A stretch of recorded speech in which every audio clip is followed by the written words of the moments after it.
What's your intentions, Corn Cob? I mean to pack you in 1 minute, Briar.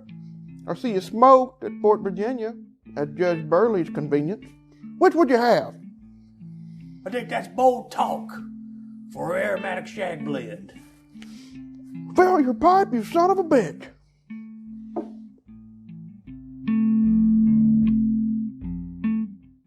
Well, Merry Christmas, everyone. Happy holidays, Merry Christmas. It's that festive time of year where lights are glowing and Christmas presents are being wrapped and Santa Claus is coming to town. Mm-hmm. Do you enjoy this time of year? I do. I like the very beginning of winter. So December 21st to about January 10th. Uh-huh. And then from there on, I'm like, okay, let's get to spring. Huh. The problem with winter is that, like, you only get, like, really 4 to 7, 8 days of actual enjoyment out of winter. Because winter, December 21st, shortest day. Yep. You get to the new year, and then if you're not lucky enough to be a federal employee or some sort of employee that would get, like, state benefits or something like that, and basically you're stuck on what I call the long winter's haul because there are literally no holidays for non-state or federal employees till May. Usually people get off for about Memorial Day or something, but like that long haul is the worst. Absolutely the worst. We're smoking outside, so you might hear some dogs barking in the distance because you just really, it's difficult to record and without like some sort of sound stage. So there's just tons of activity going on in this neighborhood. And naturally, I guess, when doing a podcast or recording any kind, you want, I've always heard like a closet is pretty good, like like a carpeted closet, but we're smoking pipes, so. That's the issue, is like, so you guys kind of get the winter festivities of being inside my garage with the garage door open so we don't smoke out everything. I mean, it took me 30 minutes just to get my dogs to be quiet. But, so in the spirit of Christmas and Santa Claus, we are smoking Seattle Pipe Club's Wild Man, which I don't think it necessarily connects to Christmas, really. Not yet. But we're going to get it. We're going to break down this tobacco first. This is a relatively new. I think it came out in August 2019. Oh, is that? Oh, I didn't know that. And this is really new stuff. I'm pretty sure. Well, I know for a fact I've only seen reviews dating back to about September, August, like on YouTube or something like that. Tobacco Review doesn't have too many reviews up, I don't think. And I think the camp is kind of split. Like, I think it's like a hard 2.7 out of, 5? Something like that. Yeah. It's like a weirdly divisive tobacco. I feel like people feel like it's too weak, probably because they're coming at it from the plum pudding camp, which is going to be a little bit more Latakia, a little bit more everything under the kitchen sink. Yeah, it's like a Balkan anyway. Well, then, like a signifier for that to me is just going to be like like every time someone says a Balkan, or however people define it, I always think of like sort of a heavy Oriental, heavy Latakia. And those usually, every time I've smoked them, they always ended up being some sort of lat bomb. And then, you really do get so much out of it. And smoking it slow can kind of be a nightmare because it goes out, because the Balkans that I've smoked tend to be wet.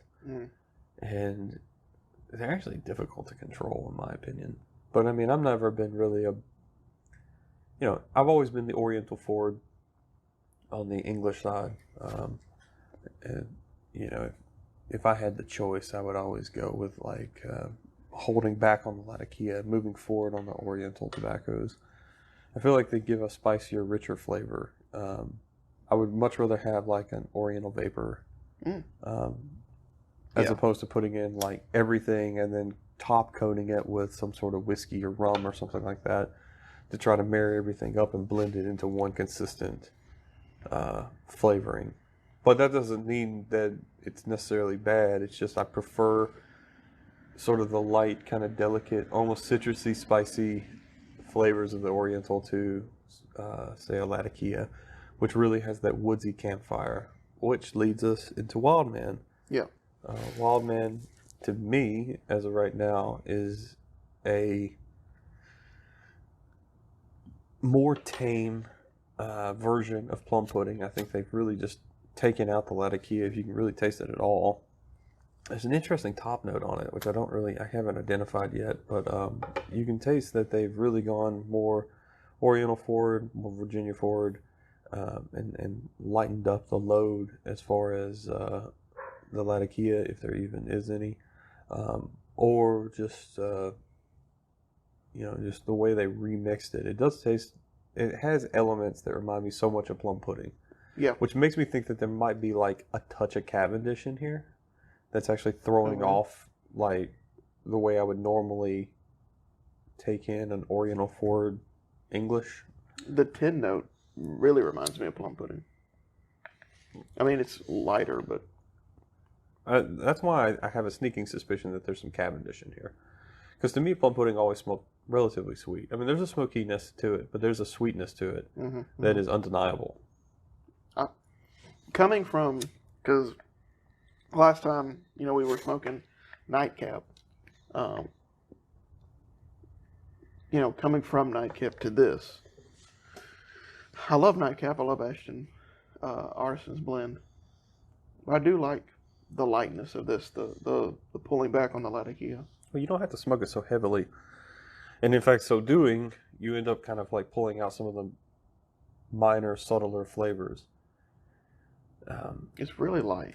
Really, really light. And it stays lit really well, too. Like, I'm definitely smoking it, probably not in the perfect pipe. I think the pipe that I have really is just more so, it's like my Christmas pipe, which is it's a Mario Grande Church Warden with kind of a sandblasted bowl.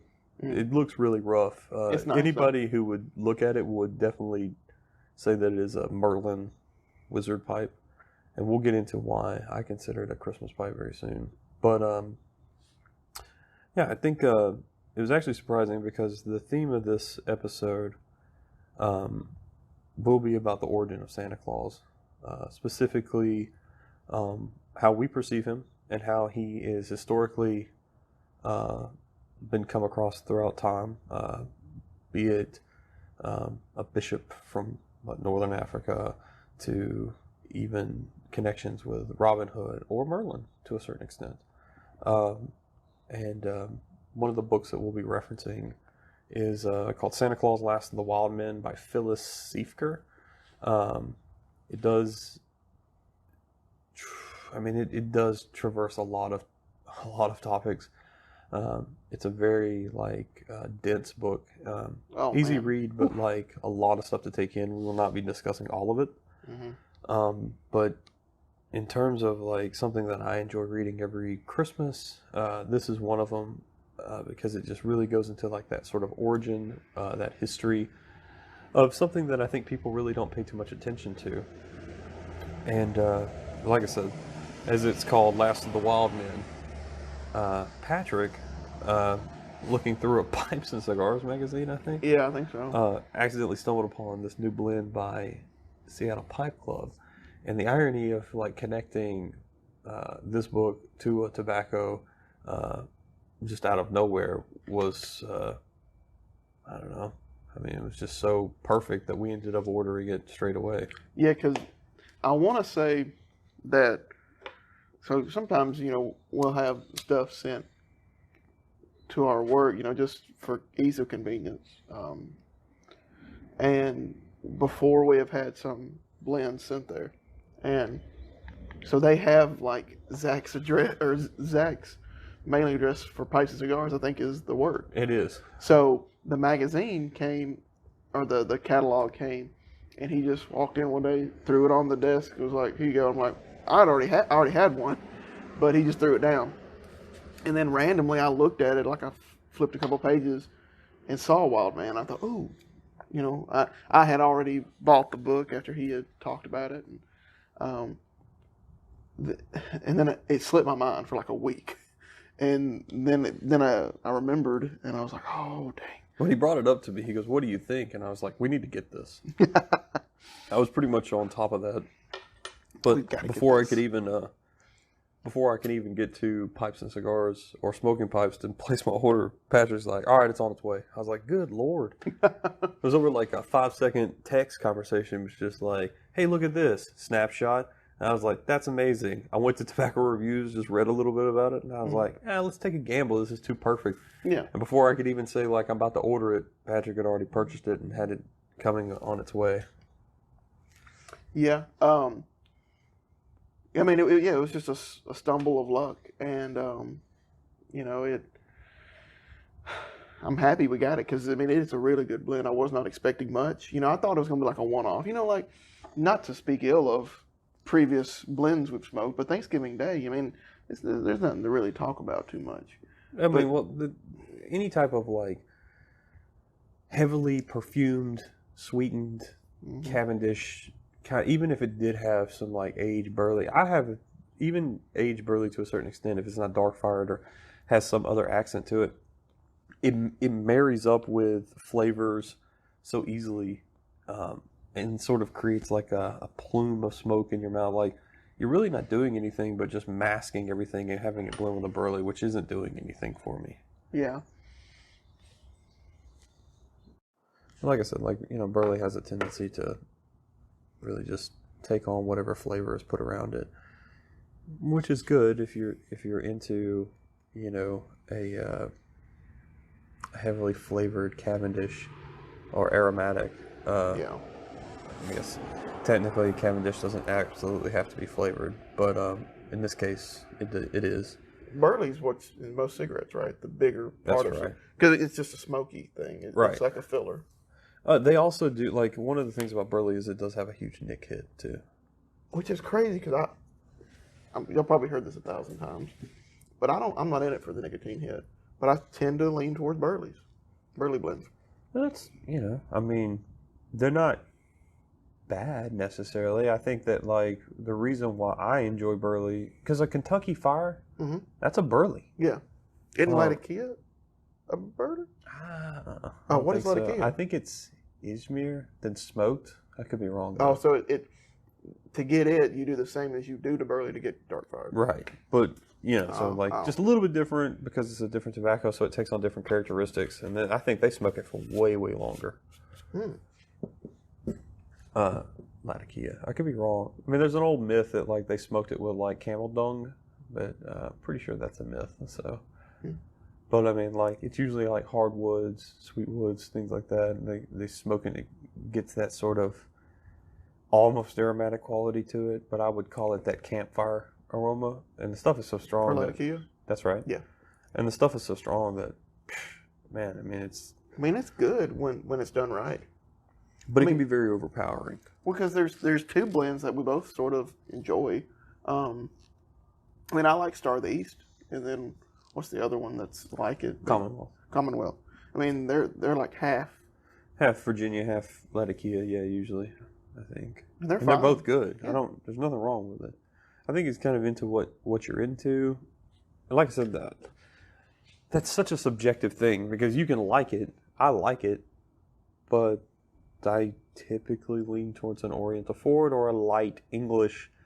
I feel like they're more complicated. They have a little bit more going for them. That Drucker and Sons, like Blair Gowrie, and I feel like Chelsea Morning has that going for it. This as well has sort of a little bit more complex flavoring just because I'm not like really just having to sniff around the Latakia. That's just my opinion. Yeah. But, anyway, Patrick ordered this, and the stuff, even though we literally only ordered it because of the title of its namesake, it actually ended up being really great. Yeah. Yeah, and alluding to what we were talking about earlier, I believe, of course, in their reference of calling it Wild Man, it is more, to like Bigfoot. We can read the tin description if you want to. Go ahead. Wild Man. Pacific Northwest legend tells of ancient giants roaming our misty mountain forests. Many have sought the Wild Man, but the mystery remains. Our mysterious and delectable English tobacco can be found right inside this tin. Joe Langford created his all-day smoke from 4 complex leaf ingredients. Pressed together in a cake, flavors are married and finely sliced. Enjoy a delicious bowl of Wild Man, but remember he's out there somewhere, crafting the most sought-after small batch blends in America since 2007. So yeah, it's more talking like Bigfoot, Sasquatch, things like that. And to its credit, where we're about to go, guys, like we will be diving into probably some of those legends tangentially. So Yes. So, without further ado, I guess we can begin to talk about Santa Claus and the Wild Man. Old St. Nicholas. So, as many of you may have listened, I recently read for kind of a trailer piece a visit from St. Nicholas, or 'Twas the Night Before Christmas, as most people know it. And I just read the whole poem.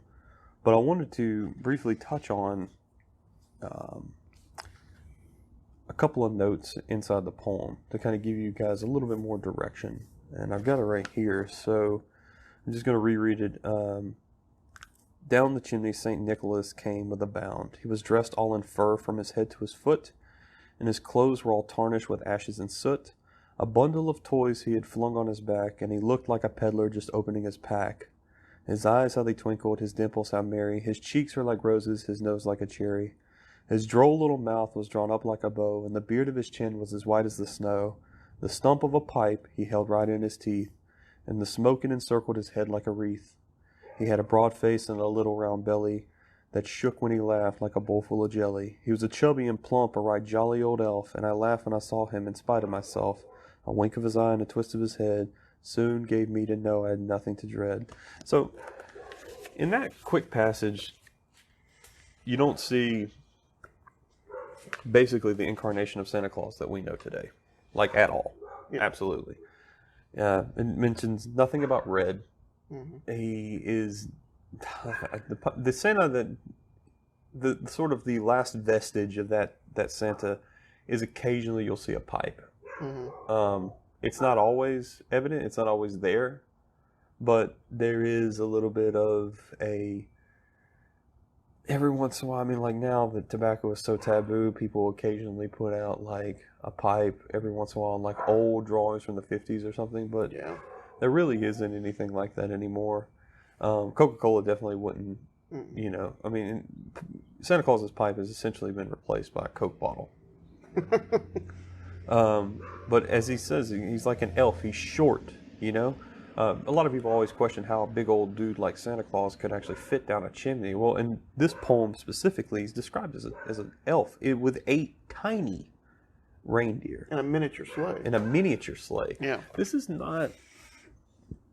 not some old guy, burly, the size of, if not bigger than, the front door, which is the way he's always sort of personified in film and in caricature drawings, or I think, is it Norman Mailer? Not Norman Mailer, that's a writer. Norman Rockwell. Norman Rockwell. Those calendars and paintings. Yeah, I mean, his paintings are very famous, but they're very famous in terms of being very specific to a larger man, white beard. Like I said, I'm not 100% sure the specifics of where the red outfit came from. A lot of people associate it with the Coca-Cola company, but if you read, he's in furs.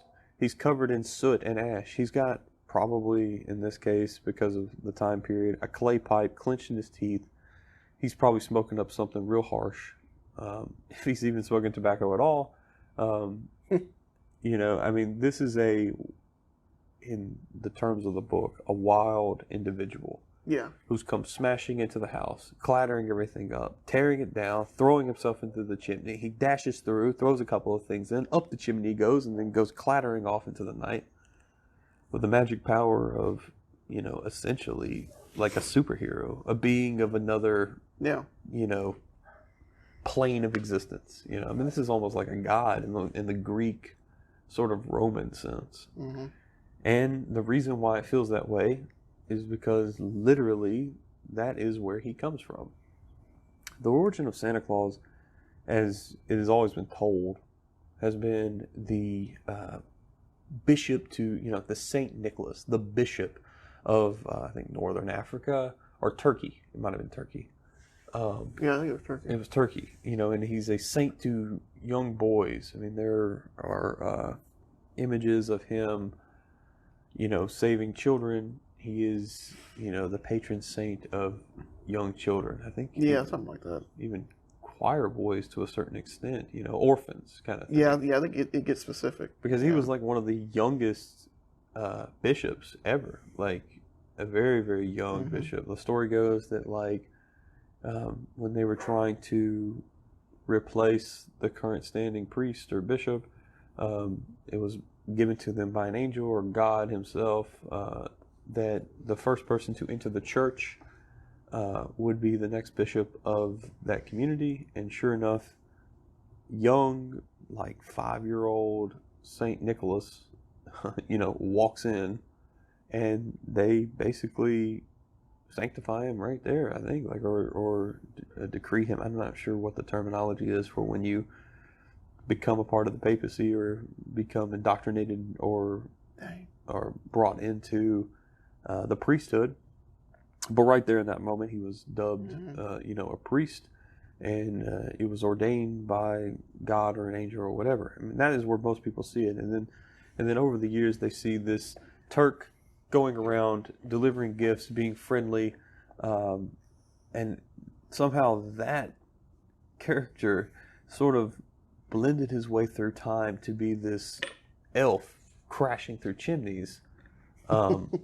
It's just such a strange thing, and it almost doesn't even seem remotely connected.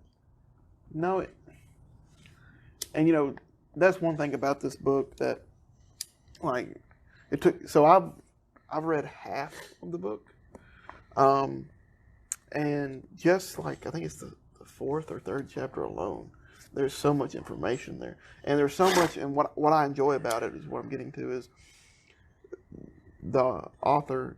She puts a lot of stuff up front, saying, this is what, supposedly how it was. But then you find out when some other historian has said, that's not right, let's go down this path. Mm-hmm. So there's so many different truths and myths that sort of interconnect and sort of muddy the waters on what his origin, his real origin. Right. And from where I left off in the book, it almost seemed like St. Nicholas didn't create Santa Claus. Santa Claus created St. Nicholas. To a certain extent, yes. Yeah. And at least where we're at in the world. So Santa Claus is a much more ancient entity than modern Christianity. This is literally looked at as a spiritual deity, more of a woods sort of fey character. Mm-hmm. A lot of Gaelic and I think Western to some parts of Eastern Europe and Greece have always found this wild man character as a part of their religion. In Greek mythology, you can see him as Pan. He's looked upon as the all-god in a sense before it sort of became more muddied and the pantheon expanded. But Pan used to be like the sort of all-father, quote-unquote, the every-god. He had all the he was sort of dominion over all. And they sort of broke him out. But the Celts, the Gaelics, they worshipped an entity known as the Wild Man. And what it was a literal, wild, sort of feral humanoid, very hairy, that would be sacrificed in the wintertime, specifically around the holidays of Saturnalia, which is a Roman holiday, and around the time you would see a lot of these stuff starting to come into play around October 31st. A lot of this has a lot of Halloween bleed in, where harvest is ending. You're starting to roll into winter, and in an ancient situation, when you're thinking in terms of like, ancient rites, Yeah. winter is a dead month, and if you were beyond reason, I suppose, if you didn't think that maybe the sun would come up tomorrow, or that perhaps like spring wouldn't come back, because we know it is cyclic now. We know that every winter is perennial, just like spring, fall, summer is. But in the case of someone who would not have had that with modern weather patterns and understanding of like circulation and like the way the sun hits the earth, the angle of the earth, its axis, etc., it could be kind of a scary thought that perhaps there wouldn't be a spring where everything would blossom. Mm. So one of the ways in which that this was remedied is through ritual. As ancient as anything else would be the rites of fertility. In this case, how to reclaim those rights is typical with sacrifice. Mm-hmm. And what the ancients would do is they would pull this wild man out, bearded, fur, half animal, crazed, usually with a large penis, very phallic. And they would bring him into the community, and he would sleep with one of the women. And then after he had mated with her as a way to which would restore fertility in humans so they could actually spread, then they would all collectively sacrifice the wild man. And then as he lay dying, his blood and himself would revitalize the land for the spring. And then through some sort of cyclic resurrection, he would be revived. It sort of came later as a doctor and other elements in which like his revival or resurrection would just happen. I'm assuming that is like sort of a weird metaphor to the ancients. Like, well, then he would be resurrected and that would be like its own coming of spring. But in certain cases, when, as discussed in the book, shamans and leaders were basically of the same. And when they would put on the parody, or in certain instances, the literal embodiment of the god, in this case the wild man, that these shaman would literally be sacrificed and killed. And then in some places the deity and the king were one and the same. That's right. So like eventually I guess one king got wise to it. It was like, well, I'm not coming back. Well, a great example of that would be Egypt. Yeah. In which the pharaoh in and of himself is the god. Mm-hmm. That the leader is the godhead of the community. But as politics and religion sometimes they will have a tendency to bleed into one another. But also, those things can be conflicting when you have to lead a people, but also by December you have to die. So in that conflict, there sort of had to be a reimagining of how that sort of went out. Mm-hmm. And a lot of that went out through mummings and plays, Oh, the mummies. That's one of my favorite parts of what I've read so far, the mummy. Because there still is that parade in Pennsylvania, is it? Or Philadelphia? Mm-hmm. Well, same thing. But yeah, Philadelphia. And it's sort of like it's almost to the extent of Mardi Gras. Like how wild it is. Yeah. Naturally, Mardi Gras is going to be its own thing, being in New Orleans. Mm-hmm. But it's sort of a version of that. It is. Which it sounds like a lot of that mumming, again, talks to that bleeding into Halloween. The two holidays have some similar. Yeah, because origins. it has like a kind of a radical, like, they're taking on the personification of the wild man. The wild man being in these plays, these mummings, in ancient times, being a sort of a rite that people come in and they're terrorized by this wild man. And the community, because it's an outsider to the community, that ends up being the sacrifice for the community. And if you watch how that sort of evolves, like some of those things start to break away, split apart, and de-evolve in a certain extent. So while the wild man is a hairy beast, a yeti, a Sasquatch to a certain extent, as he starts to begin to split away, then you start to see, as they pull back the layers, the different characteristics of Santa Claus. Like, he's woolly, he's wearing fur, he's covered in soot, he's smoking a pipe, he's wild as hell. Like, he's just busting it up, you know? And then you start to look at like other things. So like for the Pennsylvania Dutch, there's Pelsnickel. And the Pelsnickel is a Dutch Germany name. Pels meaning pelts or fur, and nickel is a Nicholas. So that is a furry Claus character, which is like the vestige of the wild man right there. A guy, I mean, you can see him in two instances in this case. One being the wild man, being a furry wild creature. And then secondly, being in the poem,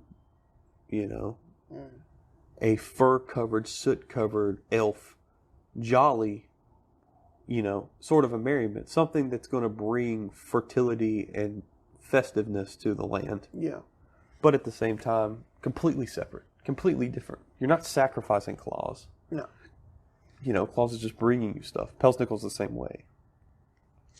And then even more so, you start to see other entities start to sprout out. Black Pete, which is another instance of the Dutch, is in this case, a bishop had used Black Pete, a black child, who sort of like becomes the shadow of Santa Claus. Like all these things start to become like this entity that's separated out. Now, while once being, close-knit, I mean, Black Pete, in a sense, may not even have been technically black. He might have just been soot-covered. Yeah. People look at it as blackface, but it's not necessarily in the historical context. And that could be wrong.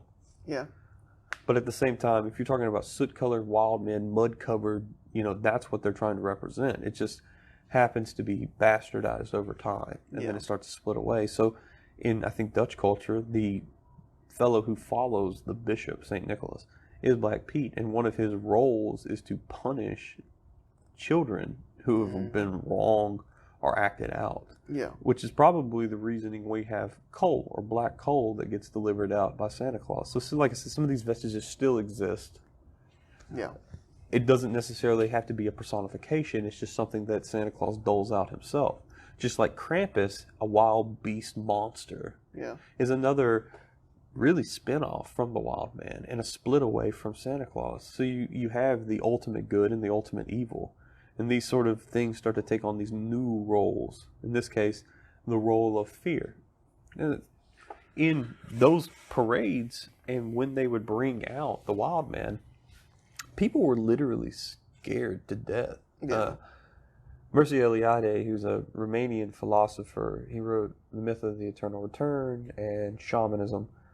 And he has very explicit things to say about like these religious rites and these ceremonies, and even it is mentioned inside Phyllis's book that when they would take on the role of the wild man, they would literally become the personification of that deity, in which the people would act out, and they would literally be fearful of the actor inside the costume, to the point that someone got away with murder because as the wild man approached her, in this case, in chains rattling, a part of that ceremony, she stabbed him to death. Good Lord. And her justification and the reason she got off with it was, well, he was a demon. Of course, I'm going to kill him. I'm protecting myself. Natural. And that was the natural argument, and she got away with it, even though she killed someone. But in this case, he enacted the entirety of the character, to the point that even the citizens were not only scared, but defended themselves and murdered him. They didn't know. Now, I'm not saying, obviously, naturally, the moral ambiguity of the whole thing just seems kind of crazy. Murder is terrible. At the same time, it seems like the whole community, you would only known better if the community was so scared that they were literally willing to murder you in the process, because they believed it to such an extent, such a fervor, that they could just murder you. Which is kind of strange, because you would want to see them die if your whole thing was about fertility. Yeah. Yeah, it comes into question, or I guess it calls into question, did somebody take over them to that point to where they couldn't control?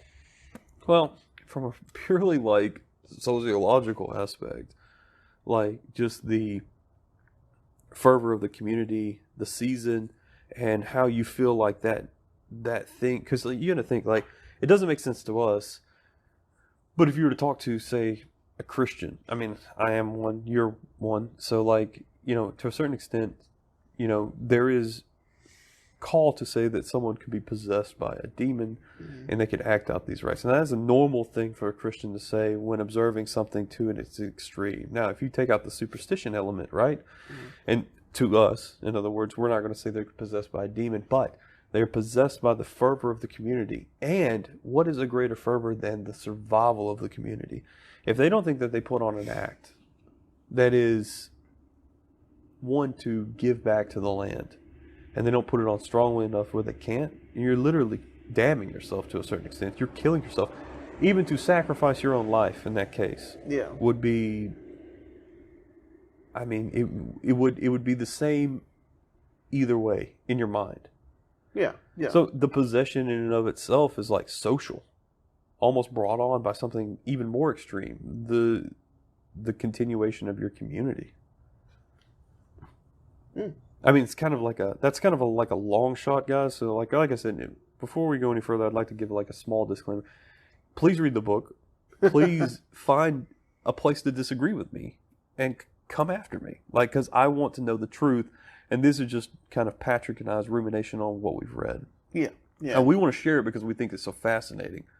Granted, if it's so flawed and you guys can pick it apart, then please address it. Yeah. Because we're just here to discuss it. So if you guys can like hit us up on Instagram or however you want to and just say, you're absolutely wrong. Like, I would love to know why. Yeah, because speaking from my perspective, my knowledge of this is half of this book. I haven't done any external research on it. I only know the half that I read of the book and what I've been told when I was a kid. Which, when the stuff that you're told as a kid sometimes can just be as simple as your parents made it up on the spot. Or it can be what society has started to believe, whether or not it's true or not. Right. Some of those things actually can bleed into one another. Maybe even the thoughts of your community are just developed because of one person's change up. Like somebody's Uncle Herschel's breakfast. Oh, yeah. In case you guys didn't know, this is a little aside to understand an in joke. I have a sort of a sheepishness when it comes to telling stories that I've heard, not all the time, but anything that's passed word of mouth. I have a sort of a trepidation to it because my father, if you guys have ever been to Cracker Barrel, there's a famous breakfast called Uncle Herschel's Breakfast. And Cracker Barrel, I think, is founded in Lebanon, Tennessee. Yeah, I think so. My great-grandfather, Herschel Broadway, was from Lebanon, Tennessee. And my father told me that he was friends with, and I'm sure Dad had made up some sort of name or something, but he had basically known the founder of the original Cracker Barrel. And how old were you? I was 12, 13, something like that. I was young. And he told me that Uncle Herschel's Breakfast is actually my grandfather, and that's in honor of him. Like, he would always order this. They were friends, so he put Uncle Herschel's Breakfast on there.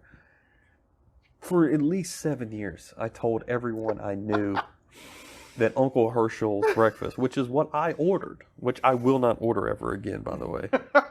Everyone I knew, I told them that, Uncle Herschel's my grandfather. Like, yeah, they were friends. And I would tell everyone. I mean, there's countless people who are walking around and being like, I know the great-grandson of Uncle Herschel.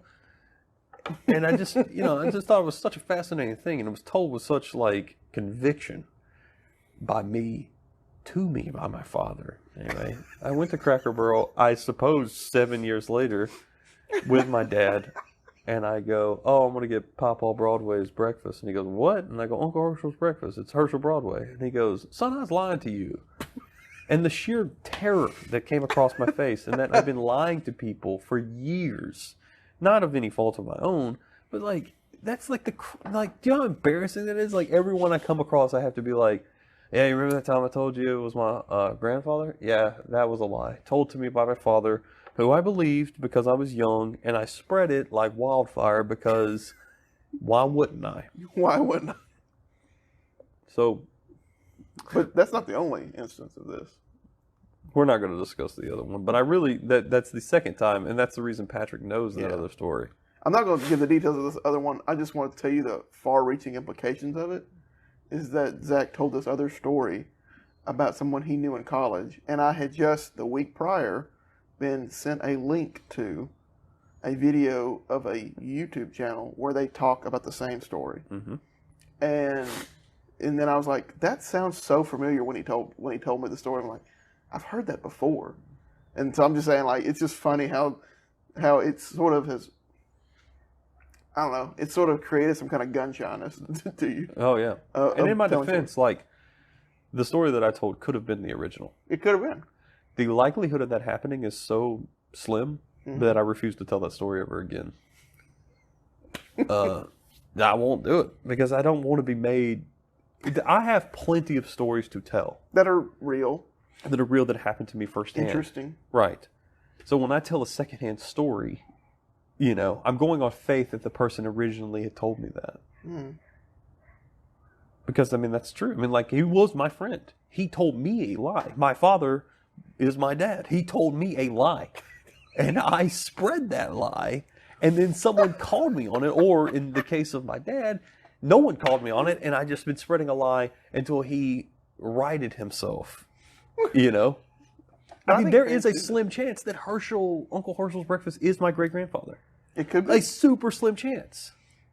Dad might have accidentally stumbled upon one of the weirdest little coincidences ever, turned it into a joke, made me look like a liar, and then inevitably, history proved me right, and I was right all along. But the likelihood of that happening is so slim, so improbable, that I refuse to tell that story. But even if I found out it was correct, I wouldn't tell that story. Yeah, but you're damned either way, because even if you find out, right, that it was, and you tell people, oh yeah, it really was, they're still going to be like, well, you're the dum-dum that said it wasn't. So, like, you said it was, and you said it wasn't, now you're saying it is. You know, it's like, it's already been, I'm not saying you are dumb, I'm not saying people say that, but I mean, for the humor of the joke. For the humor of the joke, it does look like I'm an idiot. Because the thing is like, if I told them that it was a lie, I'm definitely not going to go back and recant because I decided to go digging, you know, and then I turned out to be, it happened that I was correct. The only reason I would have dragged my feet through this is to prove a point that I didn't even care to prove. I was like trying to prove it wrong and accidentally proved it right. But that would be if like my father doubled down and just said like, no, it's true. Then I would have to go research it. And then if I came to the conclusion that Herschel was my grandfather, no, it's a nightmare scenario. That's why I don't tell things secondhand. And that's why I tell you guys, anything that I say, especially things that I've read in books or things that it's okay to challenge people, you know, because I'd prefer to be right. Well, I prefer to be right. I think that's how life is. Like, what do you mean?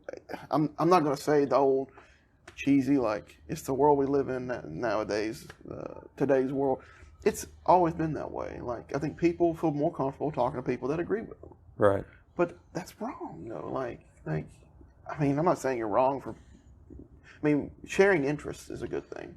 But always being with someone who always thinks the same way you do, where are you ever going to learn? Where are you going to grow? Because, I mean, you're not going to be in school all your life. You're not going to be working all your life. When you're retired, I mean, how are you going to continue to grow and learn? Well, the thing is I don't think people like to do that necessarily. What? To grow and learn? To grow and learn. I mean, I could be wrong, but I mean, it feels like they don't. Well, you get some stats to prove it. What was the stat about how many people read books after they get out of school? Like 2% of the nation? Yeah, I think that's like 2%. It's like really low. It like read for fun. All right.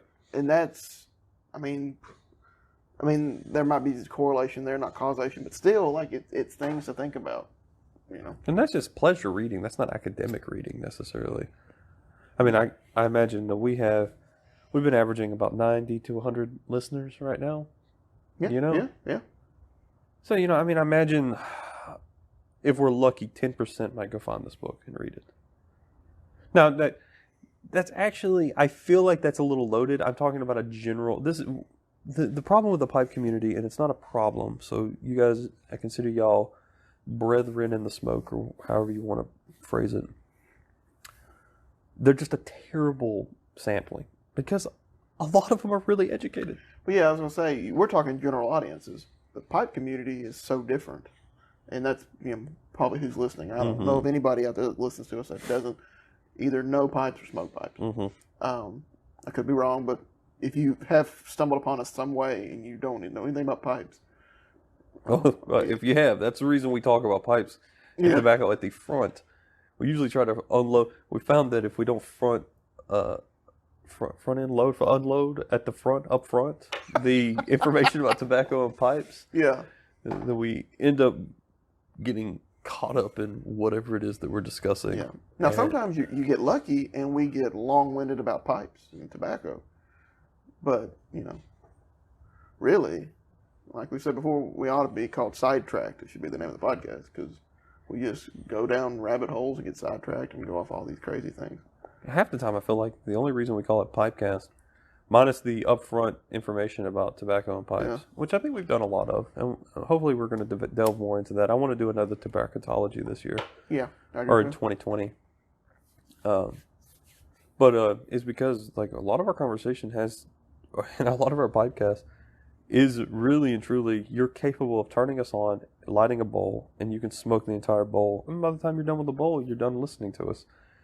Every once in a while, I think we do pack a second bowl and try to go a second round. I know we did that with the Thanksgiving episode, which ended up being pretty long, actually. Yeah, 2.5 hours.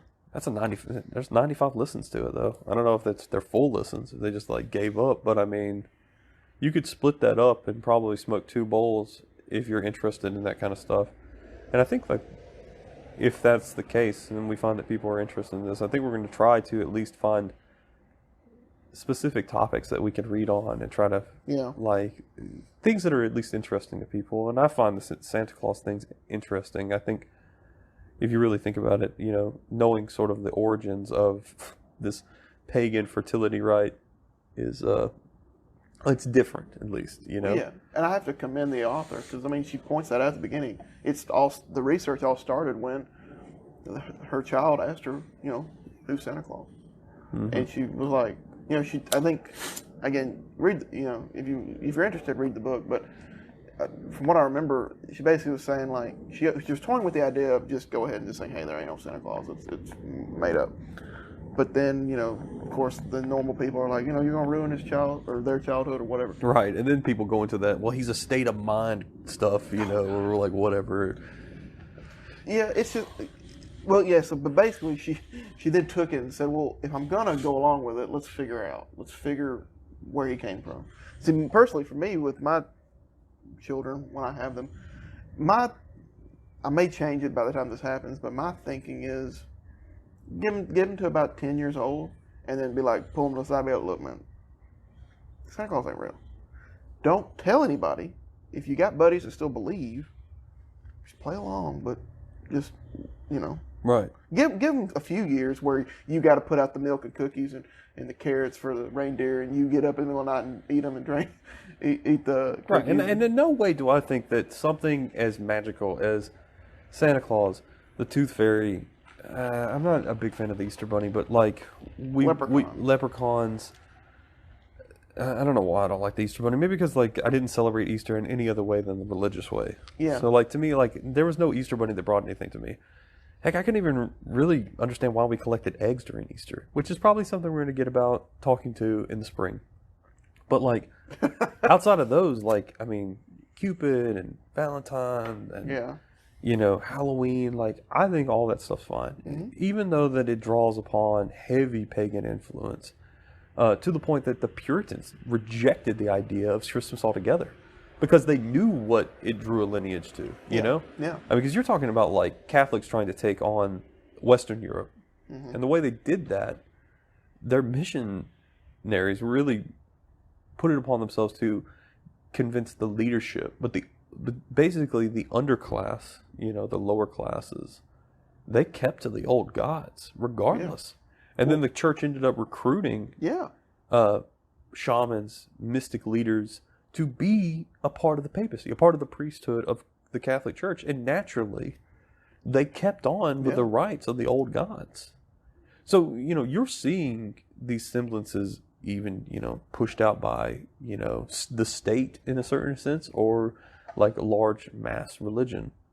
That's the reason why we have some of these older rites. I mean, like I said, like the Puritans, in a sense, were probably the closest thing to, I don't want to say the closest thing to Christian, but in terms of like actually following those kinds of steps, that's the reason. I mean, Christmas, specifically Christ Mass or Advent and the birth of Christ, probably happened in the spring. There's heavy evidence that Christ was not born in December, that December was adopted to take the place of these pagan holidays. But now, sort of going on a tangent from that, this might be a little controversial, but see, in my opinion, take the religious idea out of it and just look at paganism as what it is. It's history. It's what people did. And I think, yes, you should be able to separate it out from the religion, the reason why you do certain things, the reason why we celebrate Christmas, at least why Christians celebrate Christmas. To discredit these pagan things is almost, in my feelings, the same way as a lot of this stuff is today. With, you find out that some public figure that has a statue or has a street named after them, they did something wrong, and it's like, oh, we're taking the statue down, we're changing the name of the building or the street.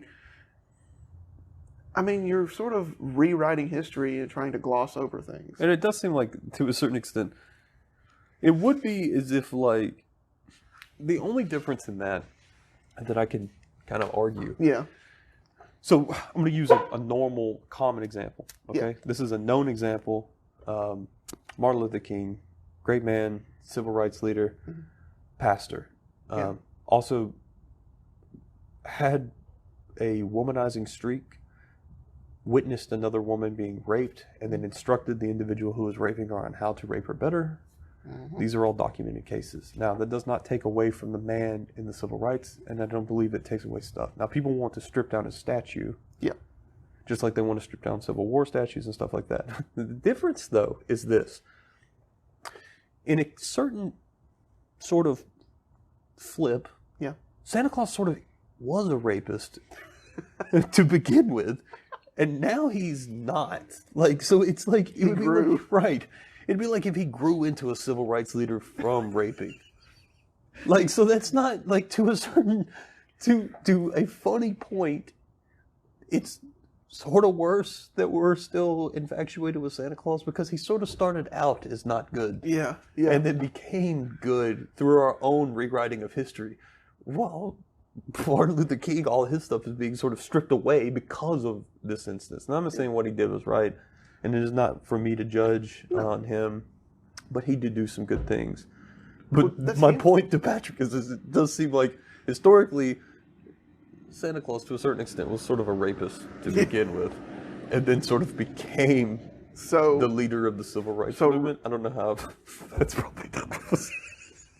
So, in all reality, to get back to that, to the point, we're all human. And that's the bigger point I like to look upon, is that people make mistakes, you know. Now, if, like, a lot of people have problems with H.P. Lovecraft because of he had certain viewpoints during his time. But, I mean, again, it was a different time. Not to defend it, but just to say, I mean... We're not here to defend what we know to be... wrong. Yeah, ethically, problematic. Yeah. But we're also not going to basically destroy an entire body of work because of it. You can still... like, the speeches are still beautiful. Yes. MLK gave. The stories are still horrifying and really defining that H.P. Lovecraft did. They might have both had issues, but you can't take away from that. Yeah. Again, we're human. We do good. We have the capability to do good and bad. And that's what makes us, I think, special, is that we can commit bad things, but there's always chances to redeem yourself as humans and, as religious people. That's the scary thing, is that redemption is sort of slowly being stripped away. Yeah. It's like you've got to be perfect. You've got to be perfect. Anything that you've done in your past, anything that you could potentially do, it can ruin you. Yeah. And that can be troubling because, as a Christian, you believe in forgiveness. It's all built on because that. Because we were, in a sense, forgiven. Yep. Mm-hmm. The religion was built on the act of forgiving. Mm-hmm. And I mean, it's just strange how topics. There's so much. We talked about how this book is so complex. There's so much in it. And there is, and it's really interesting because it goes on to Yeah. Robin Hood. It goes on to Merlin's father being a wild man. Yeah. It goes on to Robin Goodfellow, Pan, and Puck. Satan himself. Yeah. Literally just real quick, because I don't know how close we're going to get on this, but like the name Nicholas. Yeah. And Old Nick, which is the other name for Satan.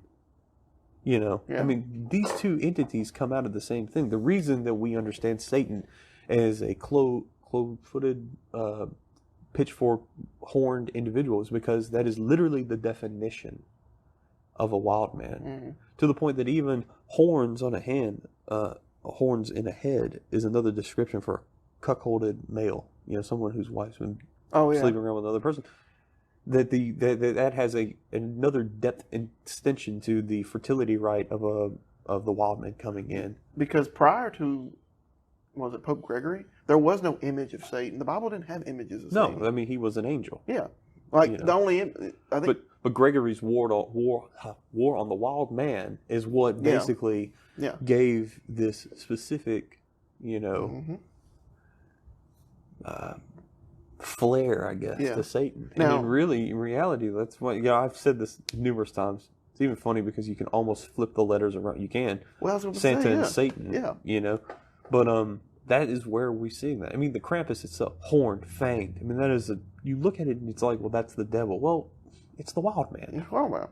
It is the devil. It is Santa Claus. It is every personification of all these things just blended out until the entity itself is not a club wielding, and the club in this case is another phallic symbol.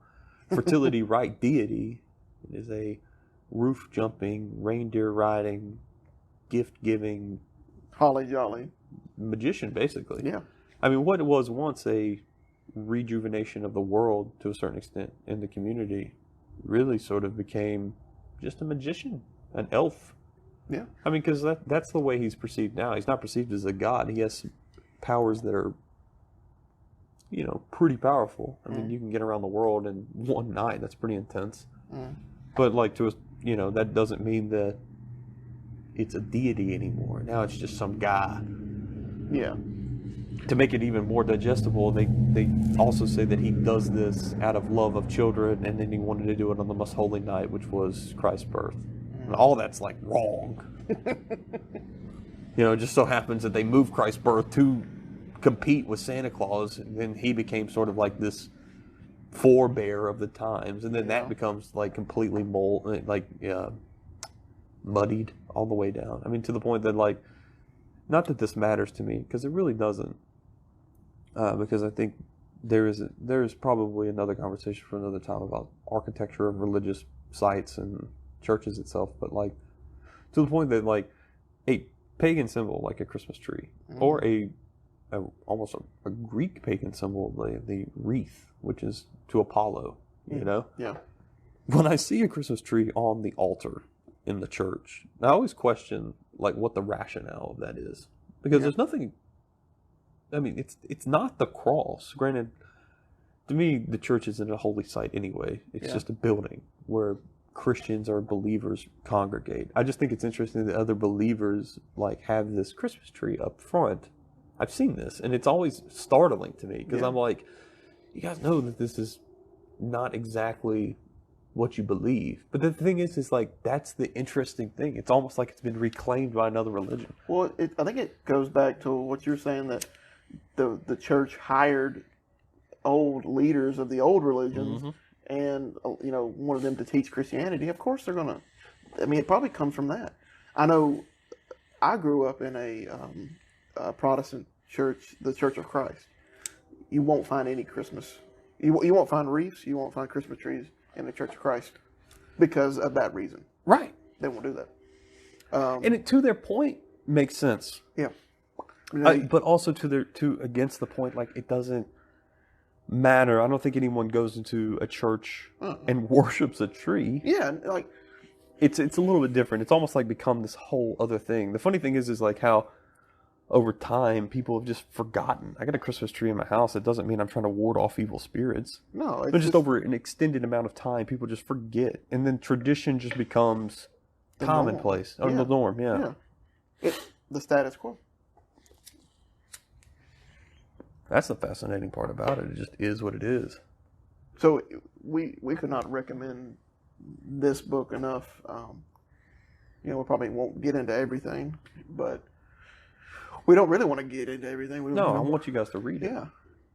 The book is good. I mean, I read it every Christmas. Unfortunately, it's super dense, so going into it would take hour upon hour upon hour. We just want to touch on the other stuff, maybe kind of get your palate wet and make you more interested in reading it. And that's the whole point, is like maybe to give you this jump start. I know that it's another book that sort of will touch on the more pagan and like darker elements to Christmas that I plan on reading and discussing next year on PipeCast, because I think that this whole thing is interesting. Then the truly interesting part is when you start to dig into Christmas to the point that like Santa and Satan are pretty much like cousins. Mm-hmm. But when you start to really, really, really dig, the interesting part is that you find that Christmas really has a much darker history than Halloween does. Oh, yeah. Well, I've told you this before. I have an uncle who, he's into a lot of the same stuff we are, and we have very similar interests. And he mentioned this like 2 or 3 Christmases ago. He was like, there's that song that says, there'll be scary ghost stories and tales of the glory, all that in that Christmas song. Does anybody tell scary stories at Christmas? I don't know of anybody that does. Nah, I don't know of any scary stories. No, so like, yeah, I mean, there was tradition. There's that old Christmas game where you snatch things out of a flame, right? That's a Christmas game. Yeah, Snip Snap Dragon, yeah. I stumbled upon that game. There's an Agatha Christie, Hercule Poirot story called Halloween Party. And it meant they at the beginning of the story, now, I haven't read the book. I've watched the BBC production with David Suchet playing, I think it's his name, David Suchet, playing Hercule Poirot. In that adaptation of the story, the kids are playing the game at this Halloween party. However, they do reference in the movie that it's more of a Christmas game, not a Halloween game. But just for the sake of the story, she put it there.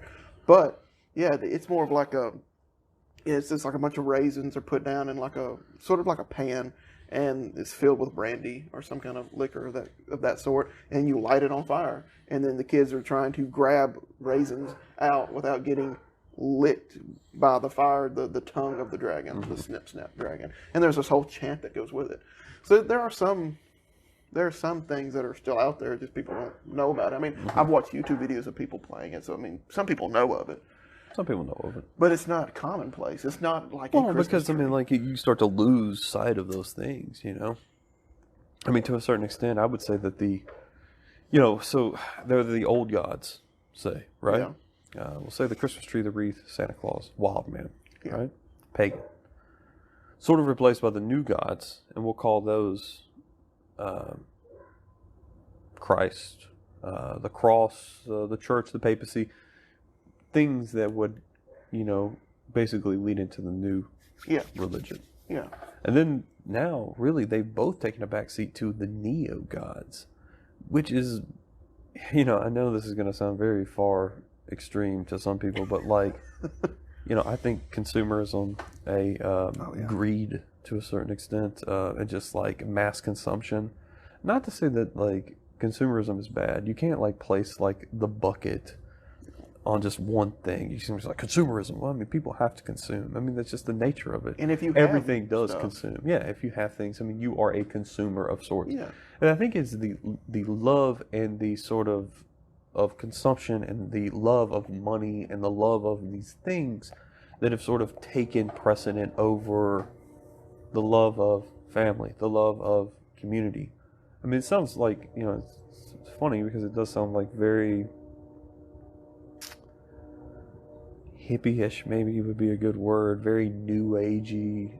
Yeah. But I'm not really, I think that some of those principles like will cross those lines a little bit. I mean, I don't want to be completely consumed with consumerism and consumption and greed and fighting over like these little baubles that you'll ultimately throw away anyway. Yeah.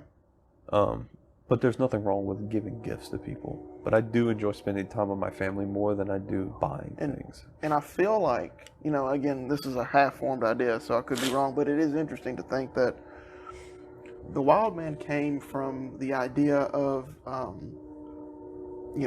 doing something. He was killed because it was for the betterment of the community.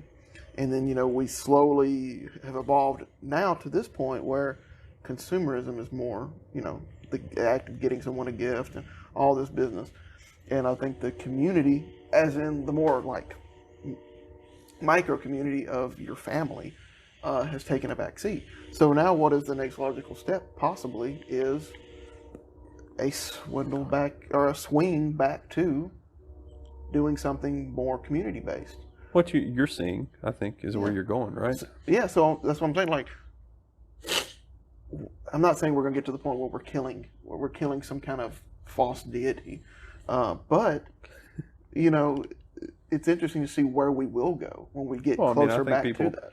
If you look at REI's like reclaim Black Friday to give back and to be, I don't know what the term is. What is it called? Oh, opt out. Opt out, where people are Opt not outside. going to consume. They go outside and then they add in a little community service, a little cleaning they started up of doing trails. that, Yeah, so that might be a reach, but like people are trying to do that kind of thing. So, and I guess what I was getting at is when that becomes more widespread and people start doing that, and which it'll take years, it'll take decades, but when we get to that point, what will people think of this book? Mm-hmm. What will people think of the age we live in now with consumerism? Right. Like, it'll be weird. I mean, it'll just be a different thing. And in no way do I mean that people aren't reaching out to their community, doing church efforts. My wife and I, even our department, did an angel tree, 2 kids, and we donated to the angel tree the Salvation Army does to get them a bicycle and toys for children in need. My wife and I donate to angel trees. We donate to the church. We do community outreach, things of that nature. I'm not saying that those things do not exist. Please do not misunderstand. Yeah. I'm just saying that in a sense, the neo-God that overshadows these kinds of things, which you saw 2 versions of community. The pagan version also had a like element of community, maybe a little bit of element of like deity sacrifice and some like human sacrifice, maybe even animal sacrifice. But then the Christian would have like that communal mass, the community coming together in one institution. Like look at A Christmas Carol and all these stories that came out during that time about like giving back to your fellow man and community, etc. And then it sort of bled into this just overburdening of like purchase. I mean, Patrick and I grew up in a time of like Power Rangers and Furbies and Tickle Me Elmos, and you start to see that kind of like mass craze where people are fighting over these toys because like, why? Your child's gonna love you? Yeah. I've literally watched videos on YouTube of kids opening bananas and loving it. Yeah. Kids are very mercurial creatures anyway. They're just like up and down and left and right, and they don't really have any rhyme or reason to what they're doing. And then like, we go through as adults this like craze to get something. I mean, it does look a little antithetical to what like, the past was. Yeah. Yeah. Like I said, I mean, like that's not, Christmas has all these types of significances, and I'm not taking away from it by saying that, communities and people aren't trying to outreach their community. Yeah. Just some differences. But, like I said, without diving too much, because we sort of did like a little overview, the cliff notes, if you will, of Santa Claus, the Last of the Wild Men. I just thought that would be an interesting topic to discuss the origins of one of our favorite, symbols of Christmas, Father Christmas, I guess, in a sense, and his origins, specifically his origins outside of the Christian faith. Yeah, his origins that mostly otherwise are not known. Right. I mean, because I think this is something that does get glossed over, and most people I think mostly people just see him as that Christian saint. Yeah, just the Saint Nicholas, the old jolly elf. But the book is totally worth it. You guys should check it out and take a read. It is definitely one of my favorite Christmas books. I usually turn through it every Christmas. It doesn't have to be a complete read through. Sometimes I'll do a retread of some of the chapters, like Patrick and I both stated. They're very dense, so you're definitely going to get something out of them every single time you return to them. Definitely.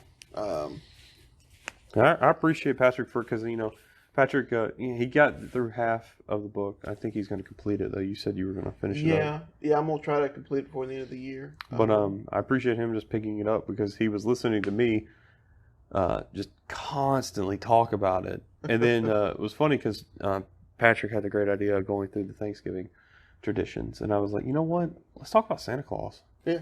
And then sure enough, Patrick was gung-ho enough to grab the book and go headlong into it. And that's kind of like what we're looking for, And we hope you guys enjoy just that kind of historical lens. Yeah, and there's nothing wrong with special episodes of certain shows where they sort of talk about I guess what they're thankful for and traditions they like to do. Those are great, but I think going into some more obscure, less talked about topics is fun for me. And at the end of the day, that's really why we do it, just because it's fun. But we'll have to continue to find more and more as each month goes along. You should just be looking forward to that. I don't know if you can hear, but my daughter is a little upset in the background. She's been like that today. But yeah. And there won't be probably won't be a January episode. That's right. There probably won't be. We'll actually, I don't know. We've pulled some stuff out from our sleeves. Yeah. We might do a quick one. I was actually thinking about doing one, what I call smoking resolutions. Okay. Something like that. And talk about some resolutions that you and I might have had in the past, things we want to do for the future. That could work. And maybe some of the missteps people take when they're trying to resolve a resolution. Okay. Yeah, that'll work. Yeah, so be on the lookout if there is one in January. There you go. Mm-hmm. But don't be too sad if there isn't. That's right. But we'll see you guys. We'll reconvene in February. A certain Patrick to my left here will have many stories of the Orient coming our way very soon. Just be ready for that. Mm-hmm. But, well, how are you on your bowl there? That's pretty much the end of this. Same here. Well, as always, we've enjoyed it. And you guys have a Merry Christmas. Happy holidays.